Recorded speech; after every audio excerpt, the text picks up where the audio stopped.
Okay, I'm going to give my quick 5-minute talk that I gave at Comp. Thank you for listening. So, hey.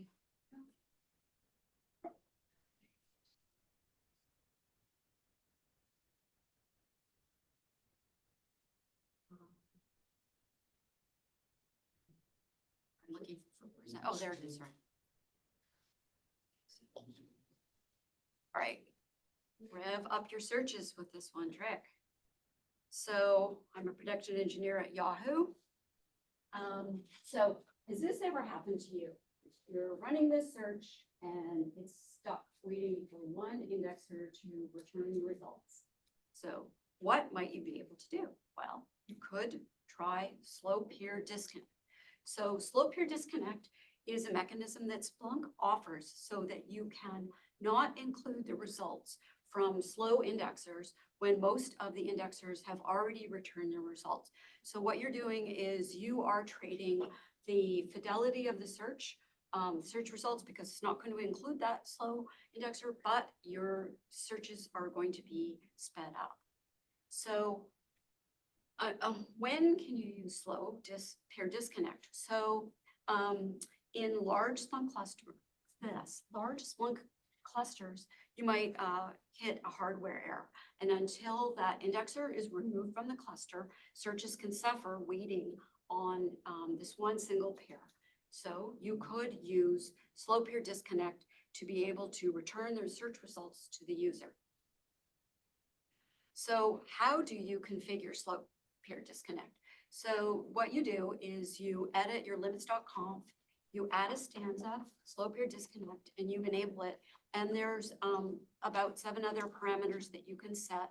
Here, I'm just showing you that we chose to use the fraction 95, which means 95% of the indexers have to have already returned their results before we decide that these slow peers won't be included. There are, as I say, other parameters. You're going to want to check them out in terms of how much time before slow peer disconnect happens, how much data is already returned before slow peer disconnect kicks in. So I'm a user. How am I going to know that slow peer disconnect got activated? Well, in this case here, IDX 685 won't be included in the search results, and the users clearly told that it will be not included.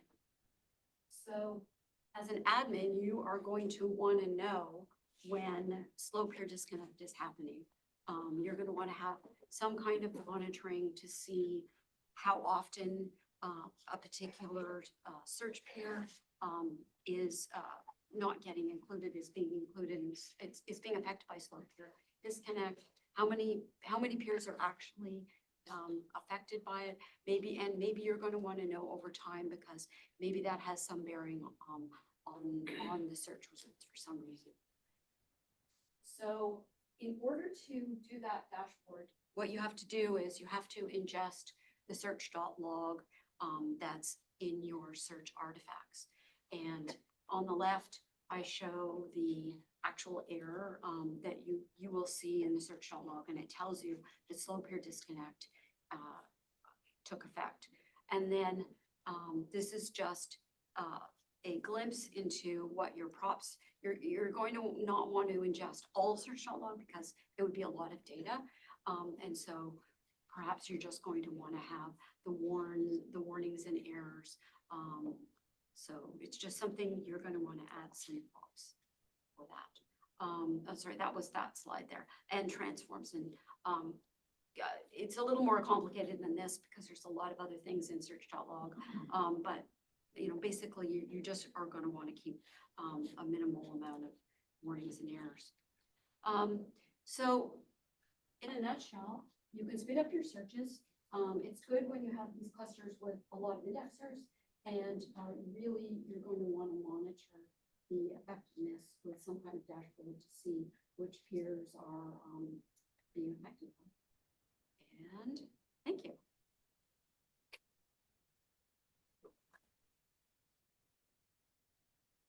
Quick question. So in that search.log, you found out the peers that were slow and you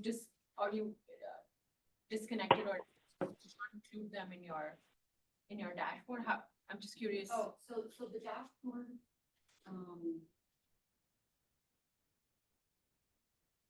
so the dashboard here, is showing me that IDX 685 had, 57 different searches. Right. It was excluded.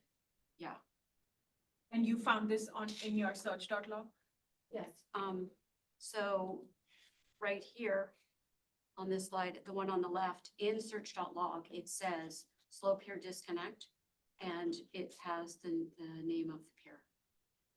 So we should have a dashboard to parse this log. Is there anything in the monitoring console to see this? Not as far as I know. This was a suggestion from Information Services, Nice. for this. You should submit an idea to have this included in the monitoring console. The problem is search.log is big.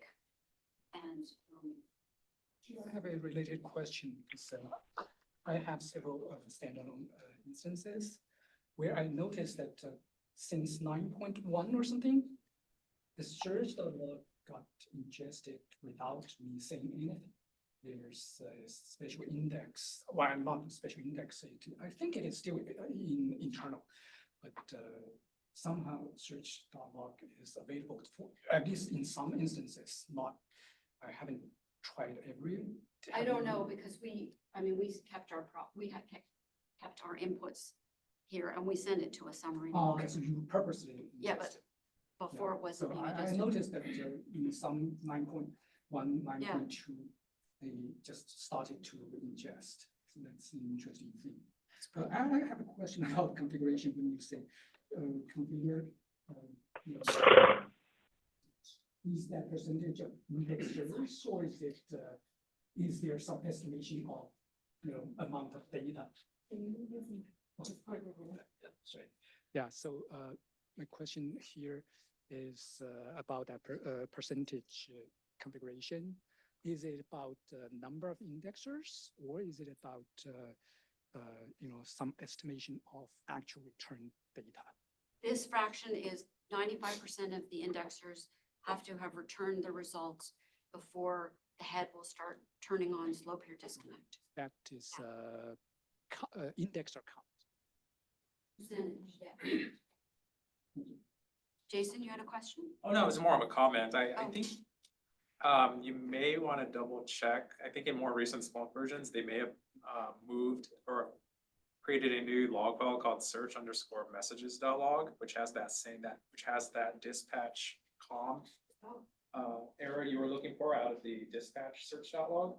Oh, So you may, I'm double checking your instances, but I'm looking at my own, and I do see the dispatch com messages and this other log, and it's in it's underneath our log Splunk. So it would be adjusted by default, but if it's there, you may not need to, ingest your larger That would be search great, log but- anymore. that's great, So, because yeah, this check. search.log is pretty chatty, so I will check that out. Hey, one question from online. Is there any notification to users when the slow peer disconnect is limiting like the return and it's not a complete search? That was just that screenshot, whoops. That the users see, I'm just finding it. So here was actually what a user is going to see. So they're told that Oh, got it. Okay. the indexer was disconnected. So yeah, So I was kind of had a really basic question. When you say search mode, it is compared with streaming search. So batch search is just normal search, basically. The other one is real time. Is that correct? there's a question about the search mode. If you do the job inspector, you can search the mode and search all the parameters. If you pull down a search and one of them says something like is batch mode, and that has to be true before slow peer disconnect is in. Okay. Anything else? Questions? Okay, did we want to take a break or just go to the next? I think we can keep going. Okay.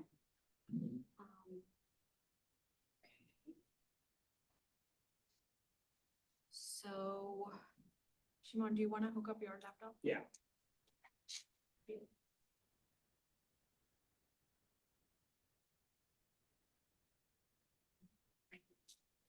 so I'll let.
It works. That's great. All right. Can everybody on Zoom hear me? We can, Shimon. All right, thank you. First of all, thank you, Splunk, for having us and inviting us to the user group forum. Really appreciate it. Also, thank you to everybody who is attending here in person and also attending through Zoom. Super excited to kind of do the 4th edition of the user group forum for me. I've had a chance to connect with Splunk users out in Australia, Sydney, Brisbane, Melbourne, and so yeah, today really excited to kind of connect with the Bay Area group. And what I'll be talking about is how do we use Dataminr's capabilities along with Splunk to really protect your critical assets from external threats. And before I get into it, just a little background about myself. I'm the VP of product at Dataminr and been doing cybersecurity for the last 25 odd years. First in academia and then in industry. Happen to know Splunk pretty well. One of the companies where I was a CPO got acquired by Splunk, TrueStar, which is now part of the threat intel framework. So always excited to come and talk to Splunkers and Splunk customers. And before we kind of get into some of the capabilities and the things that I really want to shine a light on, just a little background about Dataminr. How many of you have heard of Dataminr? All right, well, not surprising, and that's why I want to spend just a minute kind of talking about Dataminr, the company. We are not a new company. We have been around since 2009, and the company was built on the vision from the founders that back in 2009, 2010, the public information space was exploding. There was just a plethora of information available out there, and they had a thesis. And the thesis was that this information could be used to detect risk events in real time and really impact how organizations think about their own business continuity plans, their own disaster recovery plans, and everything to do with security. And so with that mission, the company was started. Today, we have 2/3 of the Fortune 50 that use Dataminr in some capacity to enhance their own security operations, half of the Fortune 500, and we're around globally. And we have products that focus on 3 main sectors. So we have a newsroom product. If you get any kind of breaking news, chances are it's powered by Dataminr. Dataminr powers 1,500 newsrooms around the world. We are also in public sector. So 70 different government organizations around the world use Dataminr to inform their own operations. And for the last few years, we have also expanded into the enterprise sector, the commercial sector, where we are serving a large customer base. And for a majority of Dataminr's history and its existence, we have been focused very much on physical risk, right? Physical risk meaning things that are of the nature of shootings, bombing, arson, anything that could have a real world impact in the physical world. And here's just an example of the kind of alerts that Dataminr produces as it relates to the physical realm, right? Here's a video of somebody who took this video of a fire, right? They were standing at the gas station, put it up on X, formerly known as Twitter. And our platform was able to identify that, first of all, from the image, that this is a fire, right? Just using image recognition. Then based on where the image was taken, they were able to determine that this fire is close to an AWS data center. Now, if you are AWS, this is relevant information. You want to know if this particular physical risk event could have an impact on your data center. But if you are also responsible for handling the digital operations for AWS, then this physical risk event has an impact in the digital realm as well, right? If the data center goes down, that has an impact on your digital infrastructure, your digital operations. And what we noticed was these risk domains were starting to converge, right? There wasn't this clear demarcation between physical and cyber anymore. And that's what kind of led our journey into the cyberspace, where using the same idea that there's publicly available information that can be utilized for informing, for identifying risk events in real time and helping organizations take advantage of it so that they can be more proactive instead of being reactive. How do we start addressing concerns in the cyberspace around this? And switching gears now, talking a little bit about cybersecurity. How many of you here are cyber operators or involved in cybersecurity? Right, a few of you. So, I spend a lot of my time talking to CISOs, security leaders, and I ask them about what is your visibility like for your internal infrastructure assets that you have within your perimeter, within your enterprise perimeter. And generally the answer is, yeah, it's pretty good. I get logs from my firewalls, I get logs from my application servers, I get logs from my endpoints, I get logs from my network devices. And chances are most of the time those logs go into Splunk, which is good, right? But overall, the visibility that they have within the enterprise is really good. Flip the question and ask them about what's your visibility like? How effective are you at detecting threats that are happening beyond your enterprise that could be impacting you? And that's when the discussion becomes, well, it's patchy. Sometimes we rely on intelligence. Sometimes we rely on Good Samaritans telling us. Sometimes we rely on just tripping on the right information at the right time. But there isn't a consistent way of applying any kind of framework to detecting threats that are happening beyond their four walls, beyond their enterprise that could be targeting them. And when you kind of dig further into it, it generally comes down to three main reasons why this happens, right? With digital transformation, which I know Splunk is very, very familiar with, there's just more and more digital assets to look after, right? And there's more external factors to monitor. Take the example of a domain. Digital asset is a domain under your control. Anybody can spin up a fake domain, launch a social engineering attack. It's your digital asset, but no amount of internal telemetry is gonna inform you if there's a domain impersonation attack ongoing until it's too late, until there's a network connection from your internal endpoints going out, right? By that time, it's too late. The second challenge that comes up is the information landscape, the signal landscape is quite obscure, right?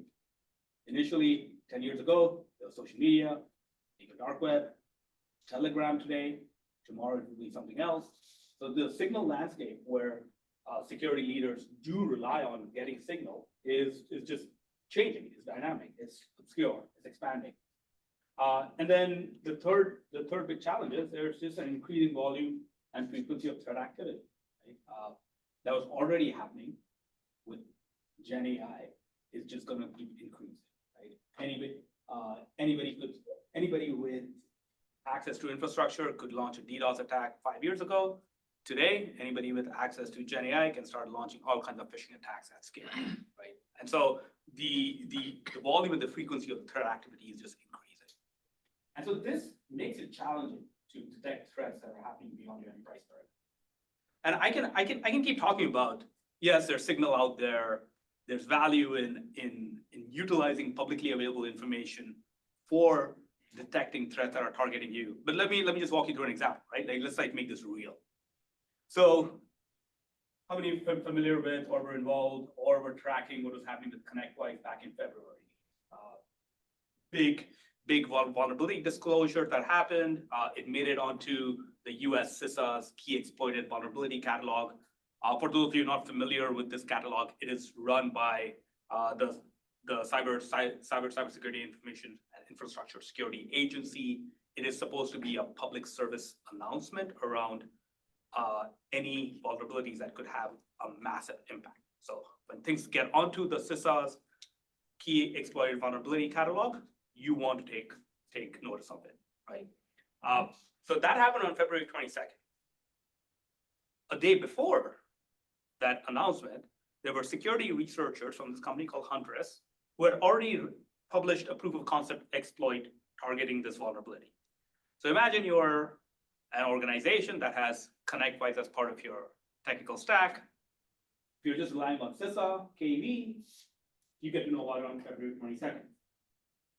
If you happen to have a research team that is looking out for these kinds of attacks that could be happening, and they happen to run into this particular proof of concept that was published, then they get to know about it a day before that. ConnectWise itself had also warned its customers that on February 20th, 2 days before the US CISA KV announcement, that the customers should start considering to patch their servers. So now, again, there's publicly available information. If you're relying on the vendor's disclosures, you can still take action against this. But on February 3rd, 17 days prior to the actual vendor vulnerability disclosure, there was unauthorized access to ConnectWise already being sold on the deep and dark web. This information was out there, right? You did not have to pay any money to get this information. You did not have to be part of any kind of a hacker forum to get this information. All you needed to know was the right forum to look at. And you would have known that, yes, there's some kind of malicious activity starting to rev up around ConnectWise. You still don't know exactly what you can do about it, but you know that there is threat activity that's starting to target this particular product. If you have ConnectWise within your technical stack, this gives you a 17-day head start on trying to figure out what can you do as a contingency plan. Increase your detection controls. If you're using Splunk, then you may write some additional detection rules to see what kind of activity is happening around connections to ConnectWise. You can do all kinds of things, but at least you have a head start. And this is all available within the public domain, right? And there are several such examples where there's information available around threat activity targeting certain either softwares, vulnerabilities, or even digital assets of organizations that can help you get ahead of the threat activity itself, become more proactive. But it's challenging, right? When we think about the universe of the public data that's available, 15 years ago, it was quite less. If you've been tracking just how the volume of the data has been increasing, it is growing exponentially. And it's not just the volume that's growing, it's the kind of data that's available in the public domain is also growing, right? You have social media, human-generated text. You have discussions going on deep and dark web. Again, human-generated information. You have government advisories, you have all kinds of disclosures, all relatively human-generated, meant for human consumption. But then you start looking at the machine-generated aspect of it, right? There's code repositories, publicly available information. You have internet scanners, Shodans, Gray Noises of the world. Some of it is publicly available, but again, you're looking at machine-generated data. And as you think about what is available out there is millions and millions of data points, billions of metadata, and it's not always in the English language, right? There's thousands of languages that are spoken. From a Dataminr perspective, we look at close to 150 different languages, and there's always some kind of threat activity that's happening across these 150 different languages, right? So there's the language component, but then there's also the media aspect. It's not just text, it could be audio, video. When you think about the physical realm, what you saw earlier, that was actually a video that was put up. So you're looking at different kinds of media as well. Yes. We're also looking at a lot of deep fakes. Deep fakes do come up as part of like how do we remove that as noise, because at the end of the day, our customers don't want to be impacted by deep fakes because they already have enough alerts to look at. So I'll get to exactly would be how we think about it from the perspective of, is this a real relevant event or not? But it is an excellent question. And so this is like the universe of public spec, or the universe of public data is quite large. There's utility in the data, but it's also extremely difficult to extract actionable signals in real time. And right, as I talked about, there are several aspects to the challenges that come up. But you can think about it from 5 different facets, 5 different attributes that create the challenge. First, sheer volume. It's just millions and millions of data sources, billions and billions of data points. The second, multiple modes and languages, audio, video, text, thousands of different languages.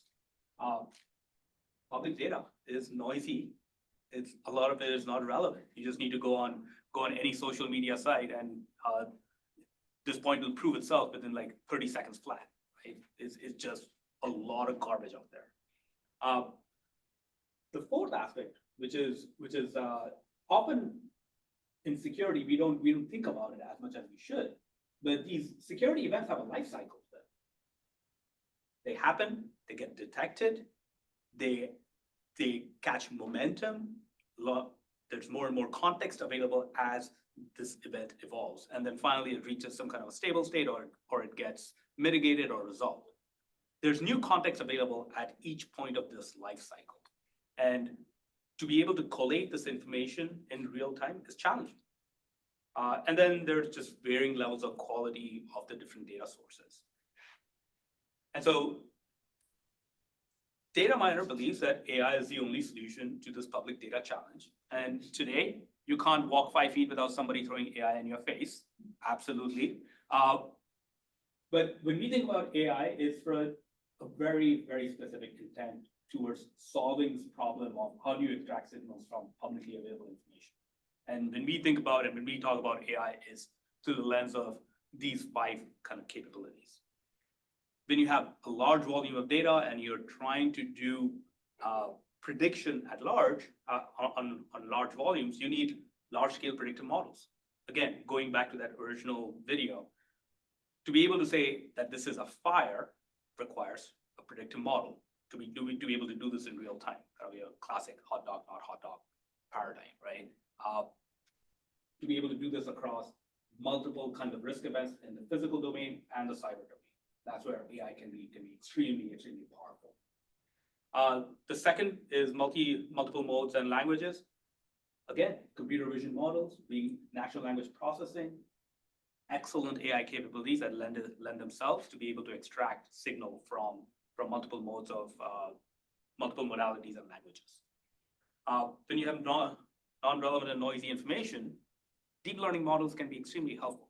It does require a little bit of human in the loop to be able to provide the right kind of feedback, but when done the right way, the models can actually learn and can take advantage of some of the advances that we've had in AI over the last few years. The real-time nature of these events, that's where generative AI and something that Dataminr has been pioneering, which we are calling regenerative AI, is the ability to create real-time briefs with the latest context as these events evolve. For those of you who are tracking any kind of a ransomware event that happens, which nowadays seem to happen every day, right? there's a ransomware note that generally comes up. Somebody's asking for money. The company that has been targeted initially says, no, we weren't targeted. This denial phase. After the denial phase, generally within 6 hours, they say, yes, we were. And then there's more and more context available about what is the actual blast radius of this, right? So this event evolved. And you want to know at each time exactly what is the most relevant and what is the latest brief around what is happening with that particular event. You don't want to use your limited resources of analysts to try and collect these atomic pieces and put them together. And then the varying levels of quality of the information that you have. Again, having access to a corpus of historical data can be extremely helpful. People think about AI as this magic bullet. It's not a magic bullet, right? Garbage in, garbage out works with everything in life, even with AI. And if you have high quality labeled data, then you can actually utilize some of the capabilities around AI to make a difference. And so going back to the original thesis around organizations that are looking to do threat detection from publicly available information need this to happen in real time. They need to make sure that there are no blind spots, and they need to make sure that they're only receiving relevant information. I've spoken to many SOC analysts who sit on Splunk, have been doing that for the last almost 15 years now, before Splunk even had a security product. And what was the problem then is a problem now. Alert fatigue. Don't give me more garbage, right? And so if we do recognize that this is a real problem, and to make this effective, we need to make sure that only the most relevant stuff is ending up on the plate of the analyst. And so I'll switch over to Splunk, our application very soon, to kind of highlight how we are actually bringing this to life. But what Dataminr has done over the last couple of years has taken this platform, this AI-based platform that looks at millions of data sources, identifies risk events of interest, cyber risk events of interest now, and we deliver value to our customers through the lens of 4 main outcomes. The first one is around digital risk, helping our customers understand what kind of threat activity is targeting their digital assets from an external perspective, right? Really helping them extend their detection coverage from their internal perimeter to beyond their perimeter. Third-party risk. If you had asked me 18 months ago just how problematic third-party risk is, I would have said, yeah, it's probably a nagging issue, it's an ankle biter. Today, I talk to security leaders all the time, and third-party risk is among their top 3 priorities every time. And part of the challenge of third-party risk is you have key business relationships. The economics drive you towards working closer with other companies, but you can't control the architecture of your third parties. You can barely get them to tell you what kind of security controls they have actually implemented within their own organization. And so at that point, third-party risk really becomes, given the tools that are available today to security leaders, reliant on the third party themselves and hoping that they're telling you, they're giving you an honest assessment of their own security posture. Using external publicly available information, with the signals that Dataminr collects, we can detect if there are threats that are targeting the third parties that our customers rely on. Is there a ransomware attack that has happened against them? Are there credentials of theirs that are being sold on the deep and dark web? If a third party catches a cold, chances are you'll catch a cold. And so you want to get ahead of that sooner rather than later. The third outcome that we drive for our customers is around vulnerability intelligence. Again, the goal here being, how do we get those emerging signals of vulnerabilities, security researchers talking about new exploits, and make that available to customers. And then the fourth one around cyber physical, right? As these risk domains are converging, things that are happening in the cyber domain could have an impact, a cascading impact on physical domain, and things that are happening in the physical domain could have a cascading impact on the cyber realm. Colonial pipeline, classic example. today a ransomware attack that happens on any kind of a critical infrastructure, be it logistics, ports, pipelines, yes, it is absolutely going to have an impact in the physical domain. And so being able to create this holistic risk picture is something that we do. But we also recognize that all of these outcomes are generally driven through a product like Splunk, right? And what we have done is taken the ability to create these early signals of cyber risk, of cyber threats, and we delivered them into Splunk so that the appropriate triage, investigation, remediation, or detection workflows can be implemented. And oftentimes, you know, there's this, oh, is this threat intelligence? I've worked in threat intelligence for the last 12 years, the products around threat intelligence. Threat intelligence is something that gives you additional information about an event that's already going on within your organization. What we are looking to do at Dataminr with this capability is extend the capability of products like Splunk to detect threats that are happening beyond the enterprise, right? So these are actual alerts as opposed to correlation information that you can utilize for your organization. And Manan, you had a question around deep fakes. I don't want to skip that. So when we as Dataminr think about deep fakes, because we are able to collect information from multiple sources, we don't rely on just a single source or a single event to trigger an alert. We will utilize corroboration evidence from multiple sources to identify, is this actually a real event that's happening, or is this a deep fake? And so when we think about deep fakes, it's less from the perspective of detecting, is this a deep fake?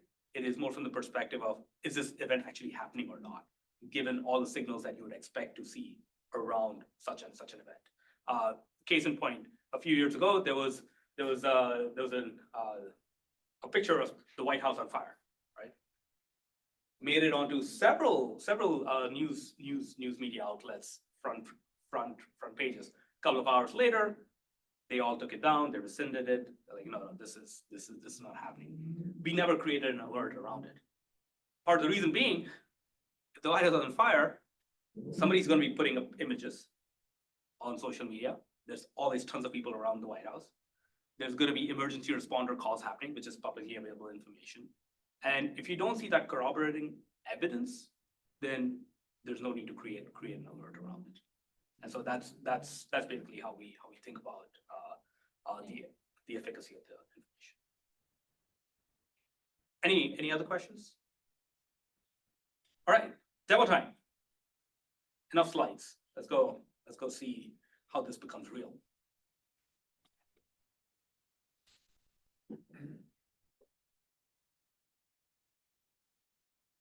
I think you're only sharing. Yeah, let me stop sharing and share this other screen, other tab.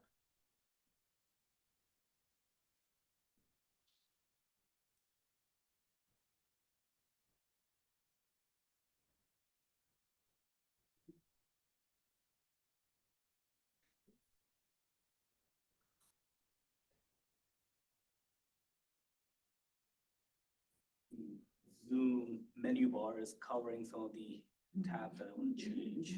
That's great. There should be ellipses at the end where you can hit and say hide floating meeting controls. Perfect, thank you. Yeah. I couldn't spend enough time in. Thank you for that. So let me start with the overall kind of product architecture, high-level product architecture of the Dataminr platform, and then that will make sense as we can then go into Splunk. So Dataminr is completely cloud-based SaaS product, right? We don't install anything within anybody's infrastructure. When a customer says that I want to get alerted on a specific set of outcomes, we ask them basically three main questions. We abstract away all the complexities. The first question that we ask them is, hey, which are the entities that you want to be alerted around, right? For our customers, given the alerting that we do, it's either their own company name or the names of their third parties, or the names of the products, the software products that they use in their tech stack. So we have underlying this particular part is, let's say, soft. We have a knowledge base that consists of close to 300,000 entities, 300,000 companies, all the subsidiaries as well. And this is a knowledge graph that just keeps on increasing and growing. But we are alerting on all these entities as they are. So we ask our customers, okay, what do you care to be alerted on? All right, it's Microsoft. Then the next question comes up is, what kind of alerting? What are the outcomes that you care about? And we have close to about 45 different cyber topics that we alert on, all the way from account impersonations to data exposure and breaches, deep and dark web exposures, domain impersonation, fraud, network exposure, defacement, right? We are abstracting away all the complexities of having to write any kind of Boolean queries around it, because security analysts, they have an area of responsibility. Generally, it is area of responsibility around domain impersonation, area of responsibility around new malware, area of responsibility around emerging vulnerabilities. And so we let our customers define exactly what they want to be alerted on. Select it, let's say, in this case, we'll select this. Because we also have a physical component, if relevant, they can select the geographical area. In cyber, it doesn't always make sense, but if you have cyber physical, you may want to do that. And then you can decide the aperture of the severity of the events that you want to be alerted on. In Dataminr lingo, we have like 5 different levels of severity. Think of these as the blast radius of that particular event. Something that is flash is going to have an impact across a very, very large space. Think of log4j, right? Log4j happened, that was a flash event, because knowing just how much of an impact that particular vulnerability was going to have creates a flash. Going all the way to hyperlocal, which is, you know what, if your domain is being impersonated, that is a hyperlocal event, right? It's not going to impact the world, it's going to impact you. And so that's basically how we think about these levels of severity. And so users can then decide, maybe the CISO only wants to know about flash events, but an cybersecurity analyst wants to know about everything that is happening to their organization. And so different users can get a different aperture on their vulnerabilities or their alerts. And so when I complete this then creates, I'm not going to create one, but it creates a watch list or like an alert list. And that alert list is then populated with alerts that match the criteria. But now here's where the fun begins, right? Once that alert list is created, we have created a Splunk app, both for Splunk Enterprise and Splunk Enterprise Security. We have mapped to the common information model. We actually have mapped into notable events and the threat intel framework.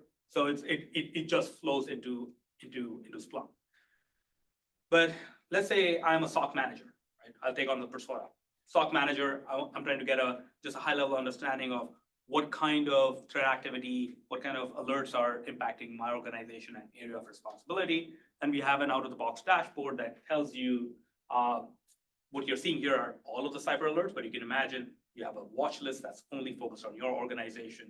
And we'll tell you that, you know, by severity, here are how many alerts that have been generated that match your criteria. If you're starting to see a lot of flash alerts, then you may change your security posture and what you're going to do for the rest of the day.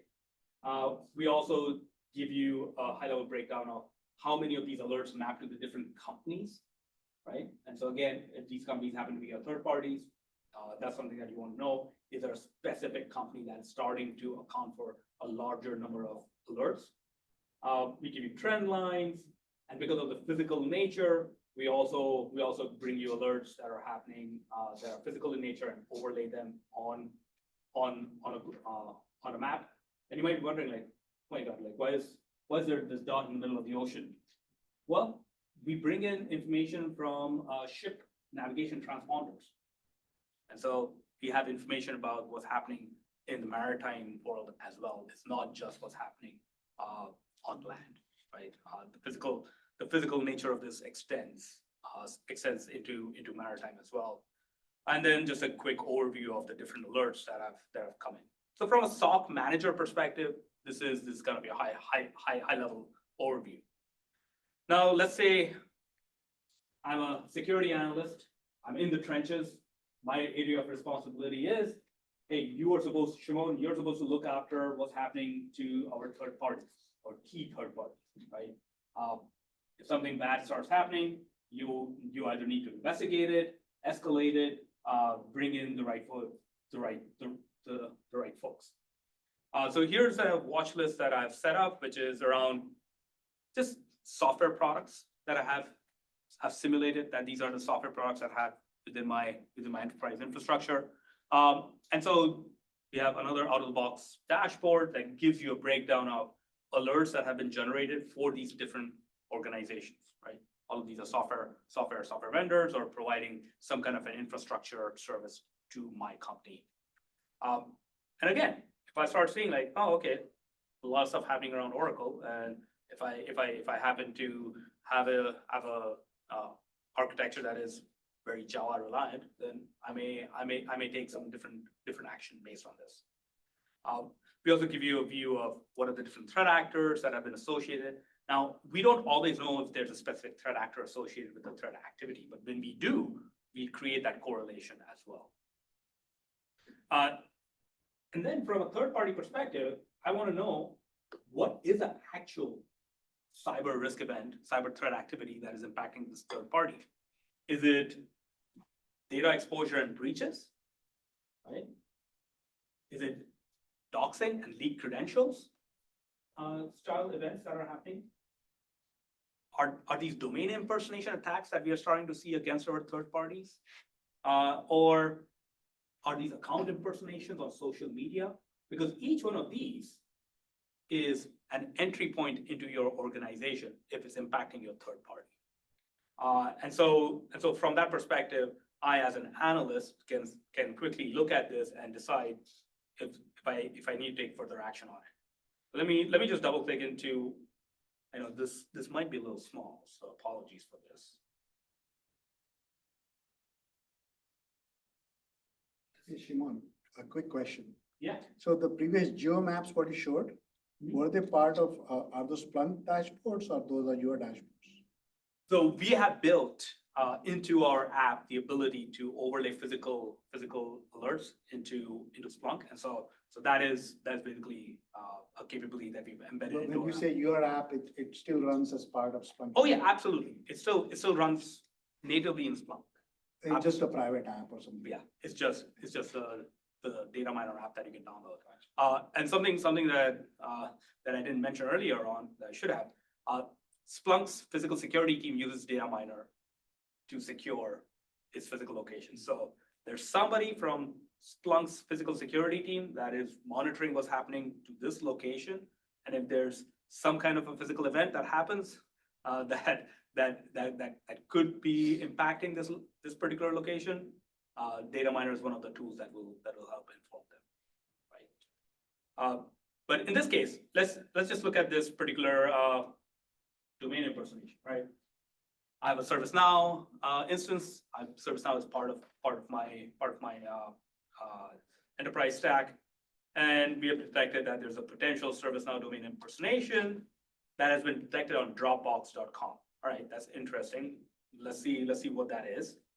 And like I mentioned before, there's our entire data that we provide is mapped to the common information model. So if you're a Splunk ninja and you like to write your own queries, you want to do slicing and dicing of the data, you can absolutely do that using a common information model and not having to learn our data model, right? Which is extremely critical in enabling our Splunk users. But if you look at this metadata, right? This is a cyber event, and here is the domain impersonation attempt that we detected. This was registered As soon as it was registered on domain tools, we identified it, we ran it against our domain impersonation models, and we were able to alert and provide the right kind of context, right? That this is against ServiceNow, but it's actually hosted, it is a subdomain that's part of the Dropbox.com infrastructure, right? So that's the kind of context that you would want to know. Now, what can you do as a Splunk user to automate this? You can check against all incoming traffic or outgoing traffic if there is a hit against this particular URL. If there's a hit against this URL, you want to then go identify which endpoint reached out to this URL and then take the right kind of actions against it. And so all of those can then be automated in Splunk SOAR. We also have an integration with Splunk SOAR where you can automate some of these playbook actions. But this is what I'm doing right now is fairly manual. But because it's all in the common information model, you can now start writing all kinds of detection rules and automation playbooks to reduce the manual intervention. So this is just an example of digital risk and third-party risk. But now let's switch gears and let's say I'm part of the vulnerability management team, right? And my responsibility is if there are emerging vulnerabilities, if there are trending vulnerabilities that are impacting my software stack, then I need to know what kind of action do I need to take against it. And so we also look at NIST NVE, CISA KEV, vendor disclosures, deep and dark web disclosures, security researchers talking about emerging vulnerabilities. We bring that in, and if there's context available around the product name, the company name, the vendor name, and the product version, we will make that available as part of the alert, as well as if there's any CVE or CVSS information available. So as an analyst, I now have a singular view of the vulnerabilities that are impacting my enterprise stack, and then I can start sorting it based on the level of impact and the level of criticality. And here's where some of the new capabilities that Splunk released at .conf around asset and risk intelligence become very, very exciting, because with asset and risk intelligence, if you're not familiar with that new capability, it's super exciting. What Splunk has now released is the ability to create an asset category. In this case, it could be your software stack.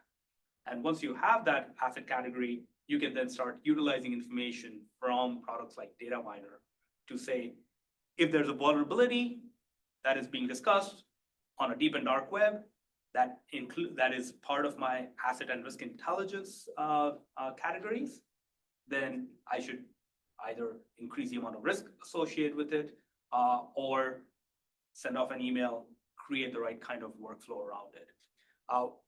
Part of what we also do is we look for exploit POC links, proof of concept, right? So it's one thing to say there's a vulnerability, but a vulnerability that cannot be, or there's no known exploit yet, is less critical than a vulnerability where there is a known exploit already available. That means that people can do nefarious things and people know how to do it. So imagine you have a vulnerability alert that comes in. There's a software product associated with it. There's a product version associated with it. And now there's an exploit proof of concept link available as well. That context tells you that you want to take remediation action on this vulnerability even sooner than you would have done based on the information that you have. And the asset and risk intelligence framework with Splunk is something that can really drive this prioritization. And that's something that we are super excited about. It's already part of, we already have a Splunk enterprise security app, so we know that it'll be able to flow right into it. And that's something that we are actually working closely with the Splunk security strategy team out in Australia to kind of build out those capabilities. And I want to just kind of round it off with, okay, there's information coming in. You can create dashboards. We have some out-of-the-box dashboards that really extend its detection coverage, the threat detection coverage beyond your enterprise. But Splunk already has a lot of internal telemetry in it, pretty much all of it, right? IP addresses, file hashes, you name it, it's already in Splunk. So what we have also done is we automate correlations of information, artifacts that we are seeing externally, overlay that with artifacts that you're seeing internally, and if there's a hit, then you want to investigate it, because the kind of information that we'll provide is, here's a malicious IP address that has been seen trying to exploit a certain CVE. If that IP address shows up in your internal telemetry, you want to find out why. Why did this IP address, which is known to be associated with malicious activity, why did it show up in my internal network traffic, right? Did it show up because it reached out, somebody downloaded a file from that IP address? What happened? And so we'll show you automatically IP addresses from our alerts that match IP addresses that have been seen internally at Splunk, within Splunk. And then we do the same thing with hashes. This is a demo instance, so we don't have file hash information, but it's essentially the same idea. You then get the singular view of this correlation searches that are automatically happening. You don't have to wait. And so yeah, that's kind of a quick walkthrough of the application that we have built. We have a number of common customers with Splunk, where they're starting to see the value of Splunk. Does a fantastic job of bringing in internal telemetry and really providing threat detection coverage from an internal perspective. With the kind of alerts and with the application that we have built into Splunk, we can extend that to beyond the enterprise perimeter as well. And with that,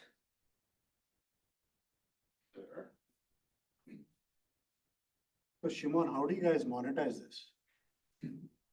how do we monetize this? Great question. So, we are essentially a tool that is SaaS-based, right? And we monetize based on the use cases. So we have 4 use cases: digital risk, third-party risk, vulnerability intelligence, and cyber-physical risk. So which use case are you interested in? And within those use cases, how many companies are you looking to get alerted on, right? Especially in third-party risk, we have customers that want to be alerted on 20 companies because they have a relatively small third-party ecosystem.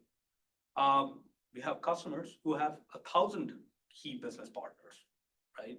Depending on the sector that they are in, they could have a larger third-party base. And so that is the other monetization. Got it, but you guys manage the licensing part, it's not Yes. Splunk-based app. Right? So it is Splunk-based app, but the monetization and the licensing Is managed by you. is managed by Dataminr. And your ingest is primary alert, right? Yeah, it's primarily alert. Yeah. So I know one of the concerns that comes up is Splunk cost gonna go up, right? How much data are you gonna bring in?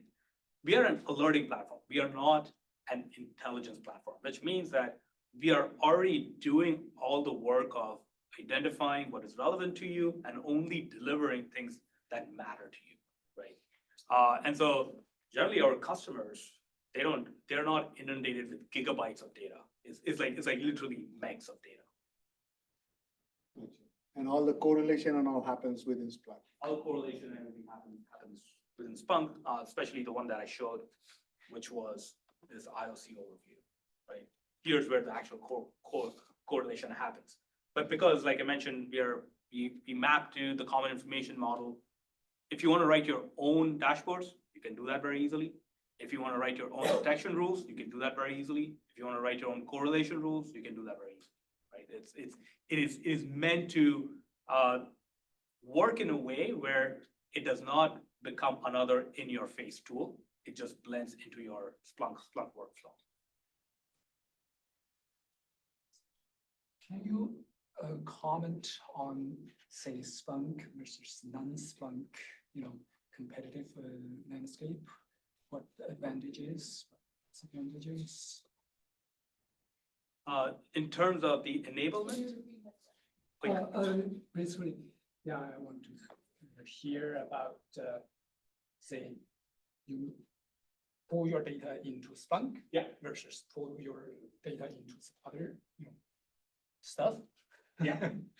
What are the advantages with using Splunk versus using some other tools? Yeah, and then there's only so the question was, what are the advantages of bringing data like Dataminr into a product like Splunk versus another product that is like Splunk but not Splunk? So from a Dataminr perspective, our goal is to address our users' workflow challenges wherever they reside, right? Wherever they've decided to build their home, we want to meet them there. Most of the time, we come across, they have built their homes in Splunk. And there is a reason why they have built their homes in Splunk, which is it works well. There's lots of tools available that help you slice and dice the data. You can do a fair amount of customization of dashboards. So those are kind of the things that, again, that we see when we are talking to customers as to why they want to utilize Dataminr plus Splunk, is some of the inherent capabilities of Splunk itself. But beyond that, I'm not in a position to really comment on Splunk versus non-Splunk.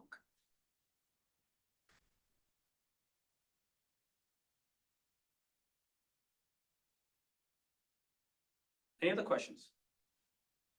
Or folks on the line? Is this part of the pre-built dashboard? Yes, this is all part of the application that we have built that is available on Splunk base. You can go and download it today. It's free to download.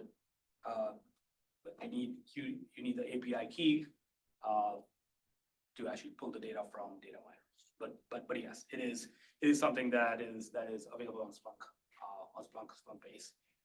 And having previously built a product that integrated really well into Splunk, we've had a lot of learnings from doing that the right way a few years ago. And so we brought a lot of those learnings into this version of the Dataminr app that runs on Splunk.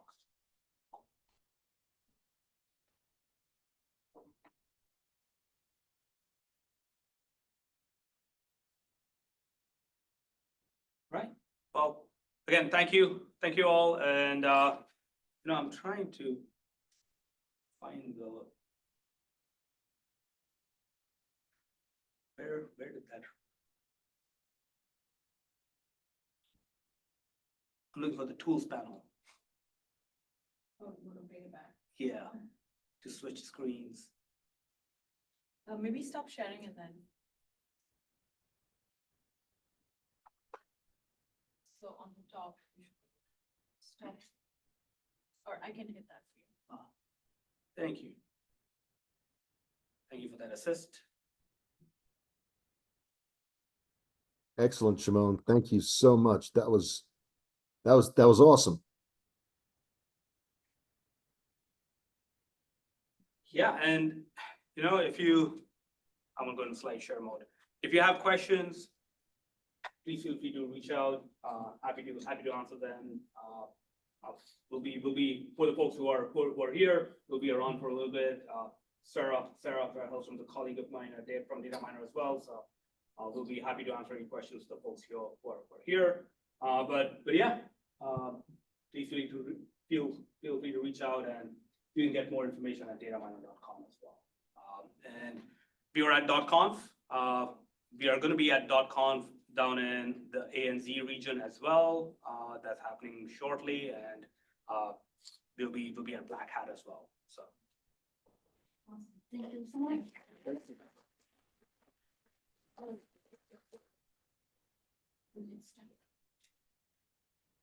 Thank you, Manon. Nice, thank you all. Thank you. Meetings?